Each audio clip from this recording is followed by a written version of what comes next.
এরকম এখন ইটেই আছে, মানে যেটা একটা অবৈধ ভাঙলো, এরা নতুন করে সামনে দিকে করছে। এলে কি কীর্তন ম্যান, কয়দিন আগে ওই মোটে কেন ভাঙলো না, আমরা ভিডিও করে দেখে করেই তো গেলাম। আর ওখানে সামনে আবার নতুন করে ক্যানি করছে আবার। এটা তো বানাছেই, টেনশন নাই।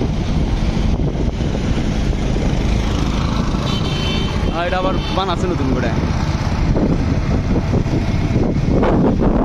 সামনে নদী চলে গেছে, পিছে নদী গেছে, সামনে বেলা নতুন করে বানাচ্ছিলাম। ওই তো কিসের কি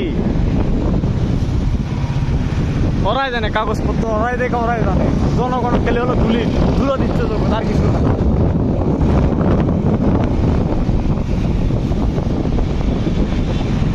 এই যে আমরা এই নার্সারি ঘুরে গেছি।